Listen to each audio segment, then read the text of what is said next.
Hello, everyone. Welcome to another Flycast Partners webinar. My name is Rich Longo, and I'll be your host today for this presentation. Today's webinar is What's in Your CMDB? Our presenter will be none other than Flycast Partners' very own Chuck Spencer. Now, Chuck is our lead enterprise service management practitioner and has a very accomplished background that includes Lean Six Sigma Black Belt, ITIL V3 expert, now ITIL 4, with multiple certifications, including ISO 20000 Manager and Consultant, COBIT 5, PMP, Agile Scrum Master, and Change Management Practitioner.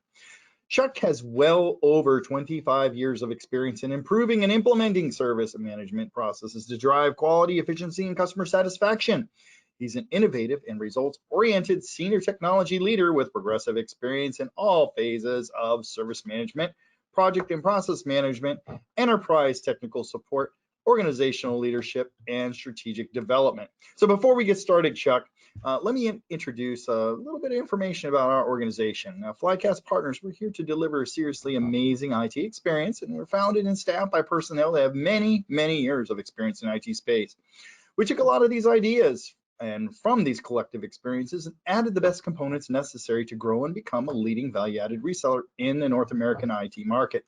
We offer best-in-class implementation services and training in IT service management, IT asset management, IT operations management, enterprise service management, and workload automation spaces using ITIL best practice.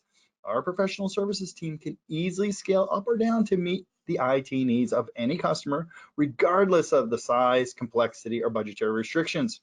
We also offer implementation services both on-site and remote, as well as training to reinforce your company's long-term IT success. Ongoing remote administration and service offerings will enable your organization to focus on those normal day-to-day operations, saving you both precious time and money. Feel free to reach out to us at any time at 844-FLYCAST, that's 844-359-2278, or visit us on our website and chat with one of our IT experts. As you can see in the bottom right-hand corner there, they'll be happy to chat with you from Monday through Friday during normal business hours. Also, check out our website for upcoming webinars that you or others in your organization might be interested in. As you can see, we have a variety of webinars coming up. Take a look at those, sign up for those, and share those around. Take a look at any training that may be available that might interest you. Take a look at the different types of technologies or process consulting that we offer. With that being said, I am actually going to go ahead and turn this presentation over to none other than Chuck Spencer. Here you go, Chuck. Well, thanks, Rich. You know, in working with our clients to help them improve their service management capabilities by implementing best practices, we often get into a discussion on the CMDB. Where should we start? What needs to be in it? And being a well-trained consultant, I always answer a question by first asking a few more questions. Who's going to be using it? What are they using it for? What data do they need to do their jobs? I once worked with a client who kept coffee machines as CIs in their CMDB. And it sounded silly at first, but I soon learned that one of the services their help desk supported was the coffee service for the shop floor. They would take calls from users on broken care of some machines that were broken and route them out to third-party vendors or their facilities group, incident and service request management. So when someone called, it was helpful to know things like the location, the model, the serial number, the number of burners, the care size, if there was a maintenance contract associated to it, who the vendor was for that particular maintenance contract, what the current status of that was. They even did some trending analysis on incidents and requests related to these CIs to identify machines that often broke down or areas where supplies were often depleted before the schedule refresh, problem in demand management. So as you can see, there was a business need for them to have information on these CIs readily available. And when a new coffee machine was needed, a change request was entered to gather the necessary approvals to install a coffee machine, change management. And this included a task to enter the coffee pot into the CMDB as a CI. And of course, to do this, they had a process in place for purchasing and receiving the asset and then initially entering it into their database, asset management. So how should you determine what should be in your CMDB, and how do you go about planning, implementing, and maintaining your CMDB? What I'm going to share with you today is an approach using the guiding principles, which are a key concept in ITIL 4, to help guide you in the decisions and actions you need to take to plan, implement, and maintain your CMDB. Now, the guiding principles are a concept which originated as part of the lean methodology and were first introduced in ITIL as part of the ITIL practitioner. The guiding principles represent a set of beliefs and values that an organization or an individual can use in all circumstances, regardless of any changes to goals, strategies, the type of work being done, the management structure, any of that. And they provide a thought process for guiding any activity that is required and should be part of the consideration given to any decisions being made. So let's take a look at the guiding principles as proposed in ITIL 4. The principle focus on value ensures that every action taken, every decision made is aimed at creating value for your stakeholders. And that begins really with first understanding who your stakeholders are and what value means to them. What outcomes are they trying to get from the outputs of your process or your service, or in this case, from the information that's in your CMDB. Start where you are means considering what's already available instead of starting from scratch. And to do this, you first have to understand where you are by analyzing the existing state and then identifying what can be leveraged to create the value that's really needed. Now, Deming's Plan, Do, Check, Act quality model has long been part of the foundation of ITIL. And with this, you plan what you're going to do, you do it, you check it to see if you're getting the results you wanted, you act on those findings to plan your next iteration and take the next cycle of Plan, Do, Check, Act. And the Progress Iteratively with Feedback principle speaks to this by breaking down work into smaller, manageable yet significant initiatives that require minimal effort but can be used to gather feedback before advancing to the next iteration. The Agile development methodology is built around this with the concept of scrums and minimal viable product. Collaborate and promote visibility focuses on removing silos and building trust. And you can only do this when there's transparency and information is shared across the organization and really with all your stakeholders. The more people you bring into this process, into the discussion, the more diverse ideas and viewpoints you're going to get, and the better the end result is going to be of meeting everyone's expectations and everyone's needs. The principle of think and work holistically is all about working as an integrated organization, where all of the activities and the role of that activity in meeting the vision and producing value are considered. This is also about making sure that you're getting full use out of what in ITIL 4 we call the 4 dimensions: organizations and people, partners and suppliers, information and technology, value streams and processes. This ensures that you're looking at all of these things and any decisions that you're making and try to leverage the use of those to get the most out of all of them. Keep it simple means just that. Simplifying complex work by eliminating processes, procedures, services, actions, metrics, anything that does not add value and allow the stakeholders to achieve their desired outcomes. And finally, optimize and automate looks at optimizing quality and consistency by first optimizing the work to achieve the efficiency and the effectiveness that you need, and then automating the work to minimize human intervention and with that, the opportunity for human error. So let's take a more in-depth look at each of these and how they can be applied to what you're doing with your CMDB. Let's start with focus on value. This again gets to determining who are your stakeholders, who are the people who are going to use your CMDB, and how will they use the CMDB? What are the outcomes they're trying to achieve from the data, from the information that's there? Are they using it so that when they're contacted about an incident, they know what that user has, what assets they're a part of that they're making use of, or what services they're making use of, and how those services are built out? Are they using it for change management, where they're looking for the upstream or downstream effect of any change or any conflicts that may be there? Are they using it for problem management, so they can identify certain CI types as part of proactive problem management that may have a lot of incidents associated to them? Again, who are the stakeholders and how are they going to use it, and what are they trying to get out of the information that's in your CMDB? Start where you are, again, speaks to don't start from scratch and build something new without considering what you already have. Even though you may not have a CMDB in place, chances are every one of your technology support teams has a spreadsheet or is keeping data about the things that they support in some kind of a tool. We'll identify all the tools currently being used and all of the existing sources of data, then do an assessment of how effective these are. What's the value these teams are getting from using these tools or data sources? What are the pain points or areas that need to be improved? It's almost always better to improve what you currently have than to throw it all away and start again. Although you must also be able to recognize when a complete replacement is in fact needed and have the courage to do that. And as part of this assessment, think about the other processes you have in place: incident management, problem management, change management.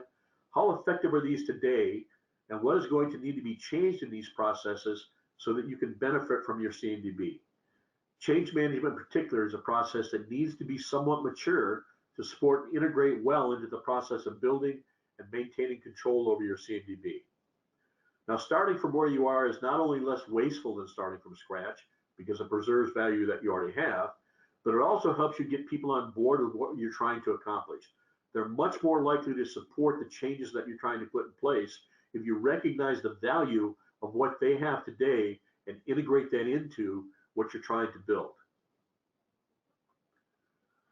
Progress iteratively with feedback. I tell my customers all the time, don't boil the ocean. Don't try to build out your entire CMDB in one project. Start with a minimal viable product. If you're struggling with what to do, look at your critical services and start building out your critical services. And to do that, you might want to look at your disaster recovery plan to determine what those are. But build out those critical services first. And I always tell people, build your CMDB vertically, not horizontally. Start with a service, identify all the CI types that are associated to that service, what's needed within those CI types to be able to manage that service, and start to capture and build on that. That's much more useful than getting in all of your servers, all of your applications, all of your network devices. Until you can tie those to a service, you really aren't getting what you need out of your CMDB. So again, start with that minimal viable product, get it out, let people look at it, see how they can use it, get some feedback, and then act on that and take your next step in building out your CMDB. Now, when you collaborate in the planning and implementation of your CMDB, everyone benefits. Of course, for collaboration to be effective, you need to be transparent about what's happening. If everyone knows what's happening and how well it's going, or even how badly it's going, and you share relevant information, then it's going to be much easier to get everyone to collaborate, get on board, get behind what it is that you're trying to do.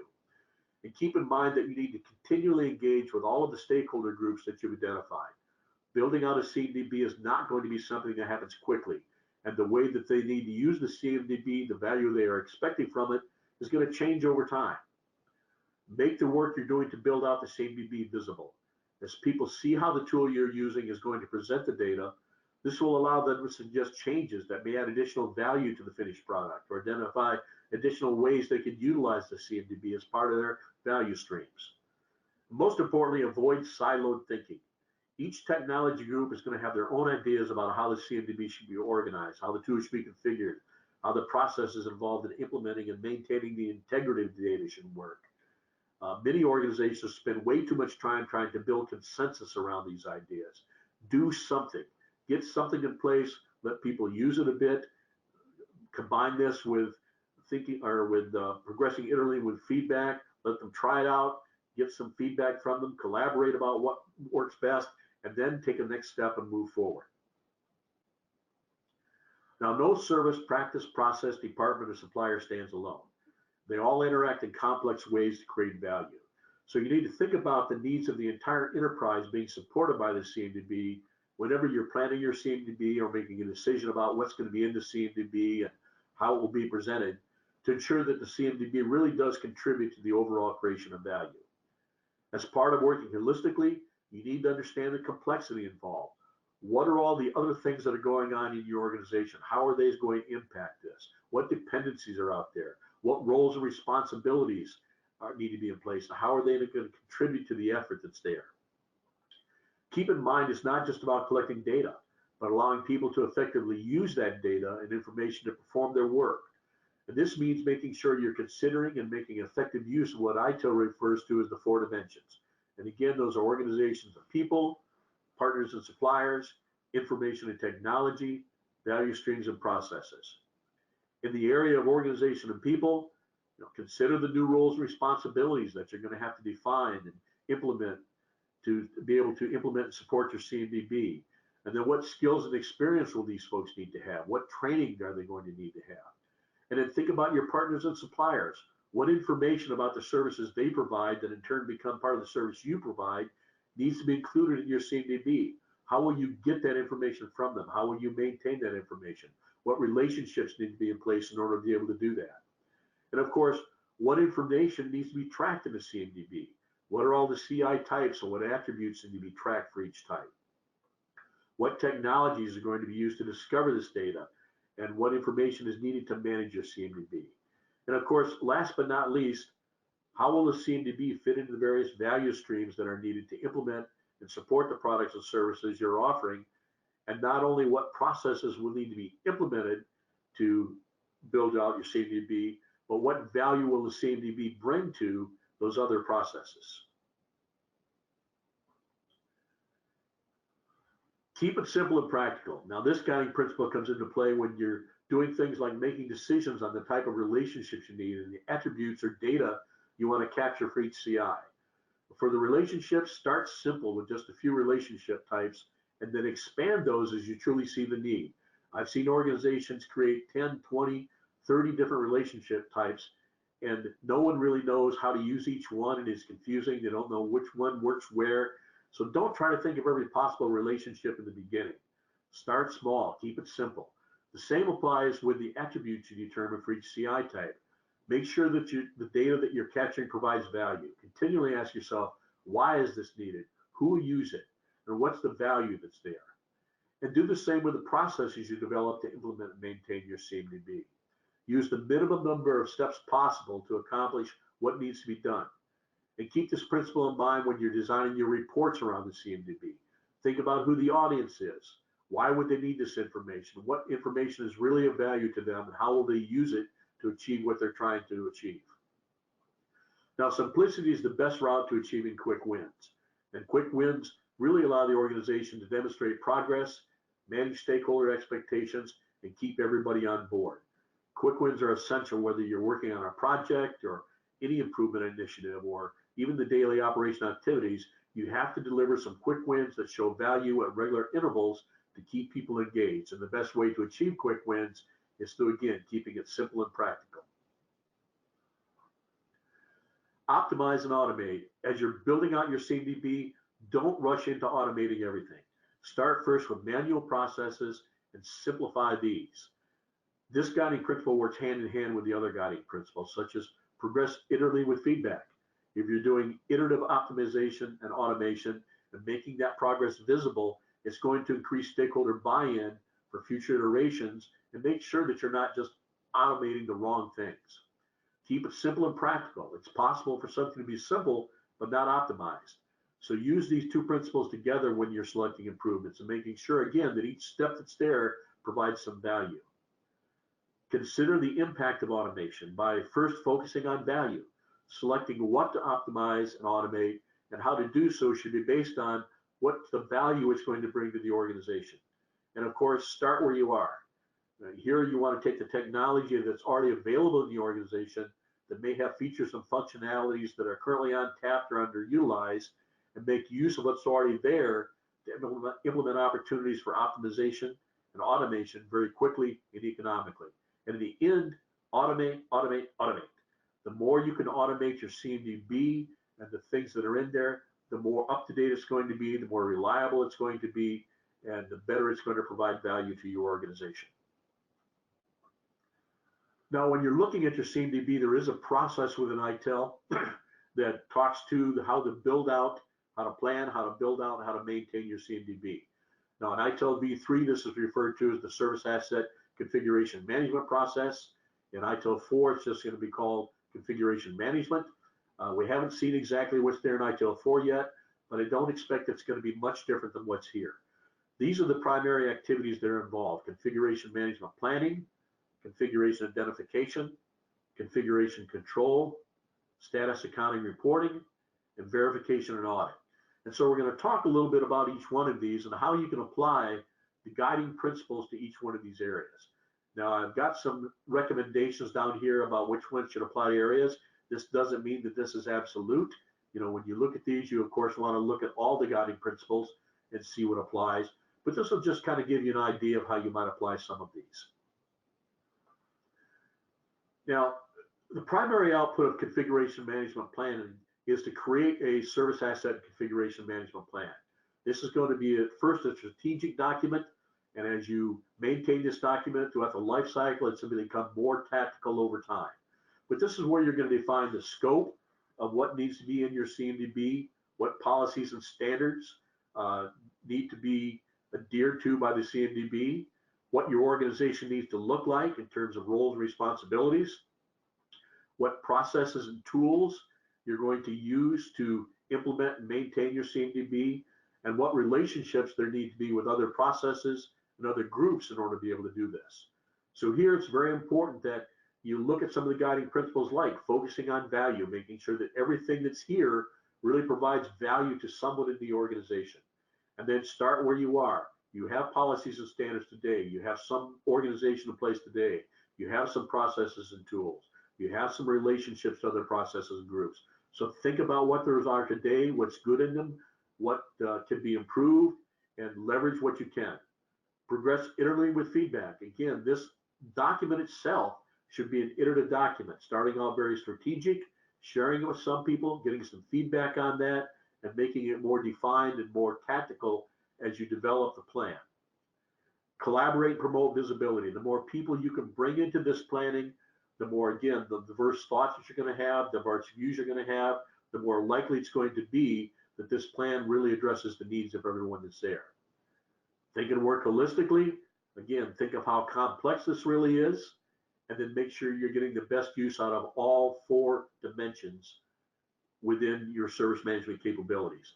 And then keep it simple and practical. Make sure, again, that these are just what needs to be done, that there's value there. It's very simple. It's very practical in nature. So again, just some ideas of how you can apply these guiding principles to this particular activity. Now, I'll share with you that this activity is one that I see most organizations shortchange, and it's most often the reason they fail in what they're trying to do in building out their CMDB. You have to put a good plan in place before you start to take action.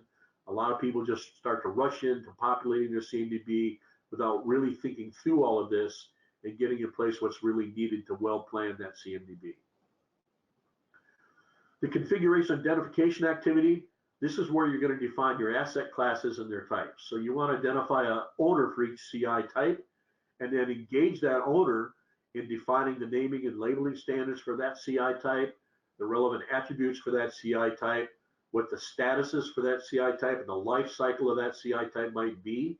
You're going to have statuses that are common through all of the CIs, but certain CIs types will have a different life cycle and some different statuses that are needed, depending possibly on whether it's hardware or whether it's software. Those are some likely areas where there may be some differences. You do want to specify at what point that CI becomes under the control of your service asset and configuration management process, and more importantly, when it becomes under control of your change management process, and when there have to be changes when a change is made, or they have to be change records when a change is made to that particular CI. And of course, this is also where you're going to identify the relationships and standards that you're going to use. And so it's going to be very important here to think of some of these guiding principles, like, again, focusing on value, making sure that there's real value from each one of the CI types and classes, and that you progress iteratively with feedback, that you build these over time. You don't, again, develop all kinds of relationships and all kinds of attributes at the beginning, but you progress iteratively with feedback. Now, it looks like I've got that one twice here, but that gives you the idea. We're going to progress iteratively and then progress iteratively. You also want to keep it simple and practical as you're doing this, and make sure, again, that there's real value to everything that's there, and it's practical. It can be used. It makes sense to everyone. Configuration and control. This is where you're going to really, again, lock down the configuration using change management and making sure that you've got good version control in place, that you've got control over the access to your storage areas and facilities, and you're maintaining the integrity of your definitive media library, and that you've got a good baseline that's in place prior to deploying these CIs, and that you've got good control around how you deploy, how you distribute, how you install particular CIs. So again, this is where you want to start where you are. Look at the processes you have in place today. Look at the tools you have in place today that will help you with this. Keep it simple and practical. Make sure that the things that you're tracking here and what you're doing really is providing value, and it's as simple as it possibly can be. People resist change often because they got to do too much work to do a change. So make sure that everything that they have to do to document that change is very simple and very practical. And then here, optimize and automate. Get the efficiency and the effectiveness that you need in place manually first, get it optimized, and then look at automating it. The more you can automate this, again, the more up-to-date, reliable the information in your CMDB is likely to be. Status accounting and reporting. This activity primarily deals with making sure that you've got a good status of all the CIs, that it's current, that it's up to date, and also making sure that you maintain a history of all the configurations, snapshots in time, so I can go back and look at what the configuration looked like yesterday or a week ago or before this change was made or before that change was made. Well, I want to make sure that we're baselining things and that any changes to those baselines are documented along with the change that caused that to occur. We want to make sure that the status of the CIs is available throughout the life cycle of the CI so that everyone can see that, and that we're recording changes to the CIs throughout that life cycle from the time it's received till the time it's disposed of.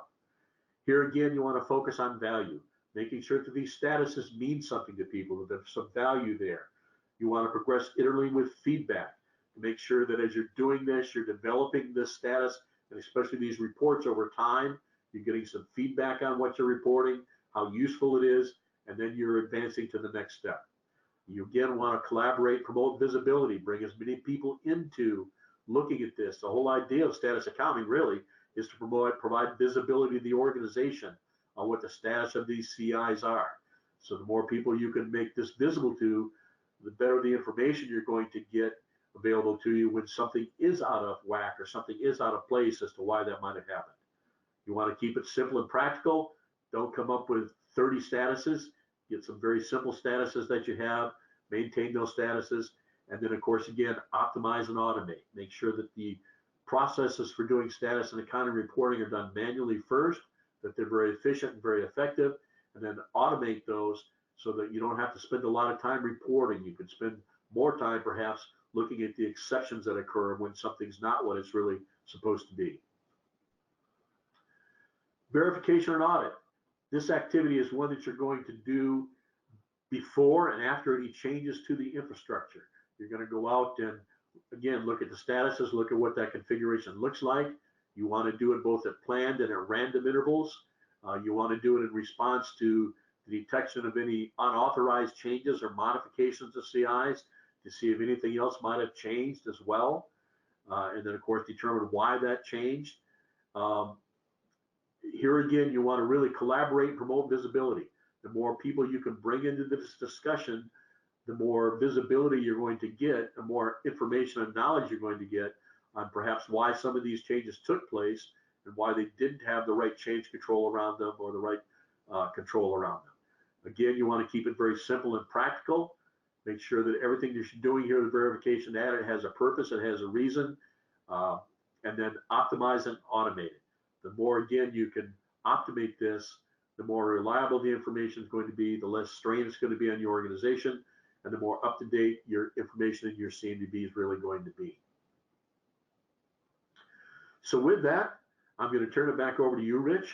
I think we've kind of walked through this and hopefully given you some ideas of how you can apply some of these guiding principles to what you're doing with your CMDB and making sure that it works in the best possible way for your organization. Thank you very much, Chuck. I do appreciate that presentation, and I honestly, that was very insightful, very informative. I even learned a couple more things I do every time you do this. So I want to thank you for your time today and taking time out to do that for us. Folks, if you have any questions about the CMDB topic, please don't hesitate to reach out to us. Call 844-FLYCAST. That's 844-359-2278. You can also email me at info@flycastpartners.com. That's info@flycastpartners.com. Or you can go ahead and chat with us on our website. We'll be happy to chat with you. So definitely reach out to us. And with that being said, until our next webinar, enjoy your weekend, folks.